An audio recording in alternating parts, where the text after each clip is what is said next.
इस महान कार्यक्रम के आयोजक गण, आगंतुक अतिथिगण एवं धर्म प्रेमी सज्जनों,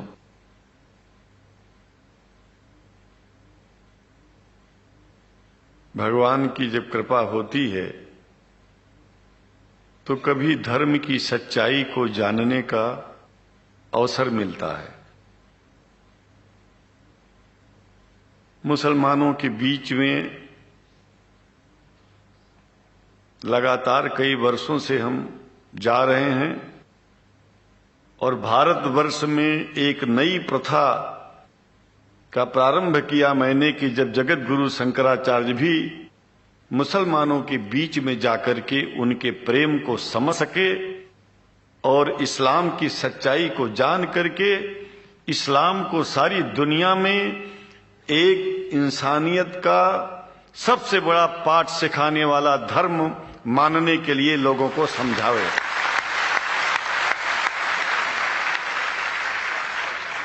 जब लोग इस्लाम को बेदर्द, मुसलमान को बेदर्द, तलवार के जोर पर चलने वाला धर्म बताते हैं तो अगर शायद धरती में कोई दुखी होता होगा तो सबसे ज्यादा दुख मुझको होता है। ये न सच्चाई है और न कभी ये सच्चाई हो सकती है। जिस इस्लाम ने पहला कलमा ही कुरान शरीफ का ये बताता है कि नहीं है इबादत के काबिल सिवाय परमात्मा के और कोई, ला इलाहा इल्लल्लाह मोहम्मद रसूल अल्लाह। भला आप बताइए, वेदों का रस निचोड़ करके मोहम्मद साहब ने परमात्मा की इबादत करके परमात्मा के पैगाम को एक ही कलमे में दे दिया। इससे बड़ा ग्रंथ दुनिया में और क्या हो सकता है। अगर कुरान के पहले कलमे को ही पढ़ करके हिंदू अपने धर्म का पालन करना चाहे तो उससे बड़ा धर्मात्मा शायद कोई नहीं होगा। कुरान को हमने गहराइयों में जा करके तो नहीं अनुभव किया, लेकिन कुरान के मानने वालों के हृदय की गहराइयों में जाके देखा कि अगर इस्लाम को पूरी दुनिया अगर स्वीकार कर ले तो इसमें कोई बुराई नहीं है। इस्लाम परमात्मा के द्वारा बताया गया सिद्धांत है। इस्लाम किसी व्यक्ति का अपना नियम नहीं है, अपना सिद्धांत नहीं है। कुछ लोग भेदभाव पैदा करने के लिए इस धरती पर मुसलमानों को बेदर्द कह देते हैं, इस्लाम को बुरा कह देते हैं। मैं कहता हूं उनसे बुरा इस दुनिया में कोई नहीं है। वो शैतान के बच्चे हैं, खुदा के बच्चे नहीं हैं। क्योंकि जहां तक मेरी अपनी पहुंच है, हमने वेदों को पढ़ा, पुराण को पढ़ा, शास्त्रों को, हिंदू धर्म ग्रंथों को पढ़ा, उसके बाद में मुसलमानों के बीच में जाना शुरू किया। हमने मुसलमानों से हाथ मिलाया तो हमारा विरोध किया गया। ये अंडा खाने वालों से हाथ मिलाते हैं, शंकराचार्य कैसे हैं? अरे हमने कहा कि तुम्हारी समझ में नहीं आ रहा है। वो 5 बार इबादत कर लेते हैं खुदा की, तुम घास खाते हो और एक बार भी इबादत नहीं करते हो, तो तुमसे बड़ा अधर्मी दुनिया में कौन है? तुम अपने अधर्म को देखो। किसी के पवित्रता के सिद्धांतों का विरोध करना पहला अधर्म है। आप क्या खाते हैं, कैसे रहते हैं, अगर हमें आप दुखी नहीं करते हैं तो आपसे बड़ा इंसान दुनिया में कोई नहीं है। हम घास खाएं और आपके दिल को चोट पहुंचाएं तो हमसे बड़ा अधर्मी कोई नहीं है दुनिया में। कहने का तात्पर्य सिर्फ एक है कि मैंने ये अनुभव किया है कि ये मैं एक बात जो मैंने देखा है, आप लोगों से जो प्रेम मुझे मिलता है, लोग पूछते हैं कि आप मुसलमानों में क्यों जाते हो, आप तो शंकराचार्य हो। हमने कहा कि भाई मुसलमानों से पूछो कि हमसे इतना प्रेम क्यों करते हैं। वो हमसे जो प्रेम करेगा हम तो जाएंगे। कहा फिर क्या हम प्रेम नहीं करते क्या? हमने कहा कि हम तो तुम्हारे बीच में पैदा हुए और तुम मुसलमानों से प्रेम नहीं करते, इसलिए हम तुमसे प्रेम नहीं करते। मैं आप लोगों के बीच में आकर के एक बात बताता हूं। कुछ समय से हिंदू धर्म के नाम पर कुछ संस्थाएं हिंदू मुसलमानों में भेद पैदा करने के लिए कुछ ऐसा कार्य किया जिसकी वजह से आम हिंदू, सीधा साधा हिंदू बेचारा जान ही नहीं पाता है इस्लाम क्या है और सनातन धर्म क्या है। सनातन धर्म और इस्लाम में कोई भेद नहीं है और हिंदू धर्म तो कोई धर्म ही नहीं है। सनातन धर्म धर्म है और शायद जो संस्कृत का सनातन शब्द है, अगर किसी भाषा में उसको इस्लाम कहा जाए तो कोई बुरी बात नहीं है। इस्लाम और सनातन में कोई भेद नहीं है, क्योंकि परमात्मा एक है, परमात्मा सबका है। ये संदेश ऋषियों मुनियों ने दिया और यही संदेश, परमात्मा का भेजा हुआ संदेश, स्वयं हमारे मोहम्मद साहब ने इस पैगाम को हमको दिया। तो हम भेदभाव क्यों करें? यहां पर भारत का मुसलमान, एक बात बिल्कुल मैं स्पष्ट बता रहा हूं आपसे, अगर भारत का मुसलमान सो गया तो भारत सो जाएगा। इसलिए भारत को जगाना है तो मुसलमानों को जागते रहना पड़ेगा। भारत जाग जाएगा, पूरी दुनिया जाग जाएगी। यह भी मैं जानता हूं कि भारत के सच्चे हिंदुओं को, जो सच्चे सनातन धर्मी हैं, उनको मुसलमानों से प्रेम चाहिए, उनको मुसलमानों से भेद नहीं चाहिए। अगर कोई अच्छा हिंदू है, सच्चा हिंदू अपने को कहता है, तो पहले तो सनातन धर्म को मानता हो। अगर हिंदू की परिभाषा सनातन धर्म से हट करके कोई परिभाषा है, तो ऐसे हिंदू धर्म को मैं तिलांजलि देता हूं। हिंदू धर्म कुछ नहीं है। फिर हिंदू धर्म वही है जो वेद को माने, पुराण को माने और सनातन को माने।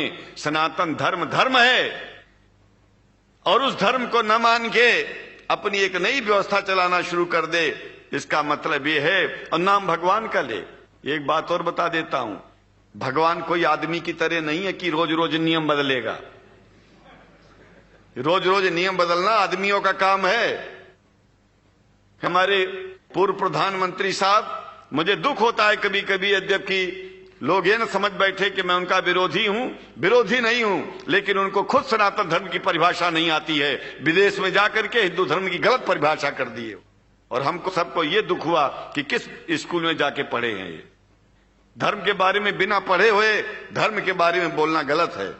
पहले धर्म को जान लेना चाहिए, फिर धर्म के बारे में बोलोगे तो प्रेम फैलेगा, शांति फैलेगी, इंसानियत सारे चारों तरफ, चारों दिशाओं में इंसानियत का प्रकाश होगा। और मैं तो कहता हूं कि अगर शंकराचार्य लोग सब मिलकर के इस विचार में स्थित हो जाएं कि सनातन धर्म वो धर्म है जो इस्लाम से अलग नहीं, इस्लाम वो धर्म है जो सनातन से अलग नहीं, और जो भेद पैदा होता है या राजनीति में होता है, साम दाम दंड भेद, ये राजनीति में है, धर्म में नहीं है। धर्म में है एको ब्रह्म द्वितीयो नास्ति, एकमेव द्वितीयम ब्रह्म ला इलाहा इल्लल्लाह। ये धर्म कहता है, ये धर्म की बात है। इसलिए हम भगवान की आराधना करते हैं, उपासना करते हैं। परमात्मा एक है और परमात्मा बार बार नियम नहीं बदलता कि धरती पर इंसान बदलते जा रहे हैं तो परमात्मा अपना नियम बदलता चला जा रहा है।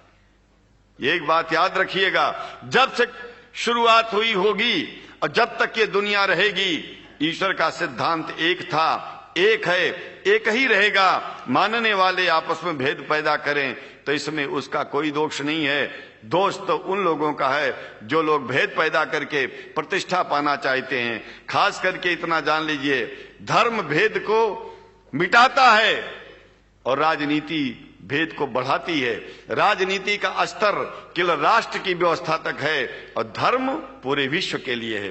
राजनीति से केवल आप देश का हित कर सकते हैं, लेकिन अगर विश्व का हित करना चाहते हैं तो धर्म की आवश्यकता है। और वो धर्म कुरान में स्पष्ट रूप से अच्छी तरह से समझाया गया है, बताया गया है।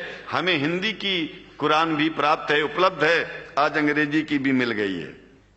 और हम तो चाहते हैं कुरान शरीफ सारी दुनिया में अगर इस ग्रंथ को पहुंचाया जाए और पहुंचाना चाहिए। मैं तो मुसलमानों से एक जरूर बात कहूंगा कि आप लोग एक चीज का ध्यान दें, आपके पड़ोस में जिस भी भाषा को जानने वाला व्यक्ति रहता हो, जिस भी भाषा को, कोशिश कीजिए कि आप इस कुरान जैसे पवित्र ग्रंथ को उसको उसकी भाषा में पहुंचाइए। और मेरी समझ में सारी दुनिया में एक कुरान पहुंचेगा तो सारी दुनिया में शांति होगी, सारी दुनिया में अमन होगा, और सारी दुनिया में ऐसे ही इतने प्रेमियों के बीच में शंकराचार्य को पहुंचने में और बोलने में कोई दिक्कत नहीं होगी, संकोच नहीं होगा।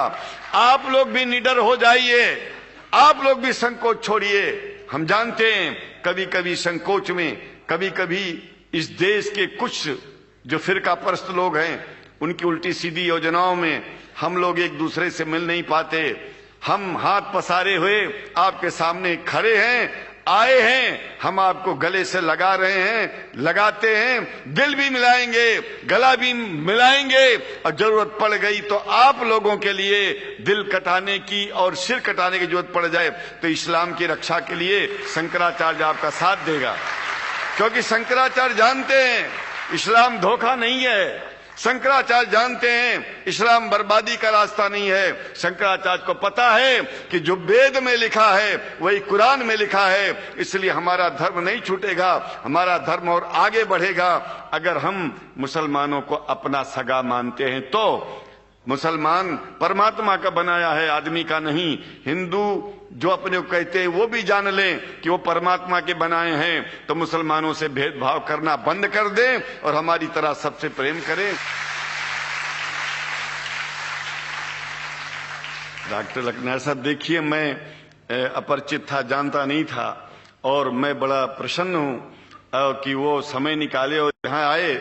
उनको तो मैं धन्यवाद क्या दूं, मैं तो ये चाहूंगा कि परमात्मा उनको शक्ति दे कि हम लोगों को सबको ऐसे ही सुंदर दिव्य बड़ी सभाओं में संबोधित करते हुए और हम लोगों के ऊपर वो स्वयं कृपा बनाए रखें, और हम उनके साथ रहेंगे, जहां भी जरूरत होगी सदा जीवन में उनका साथ देते रहेंगे। इन्हीं शब्दों के साथ जीवन में अब जब भी याद करेंगे, जब तक मेरा शरीर है, हम आपकी सभाओं में आते रहेंगे। ओम शांति ही शांति ही शांति। शुक्रिया, और अल्लाह ताला शंकराचार्य जी को हिदायत फरमाए।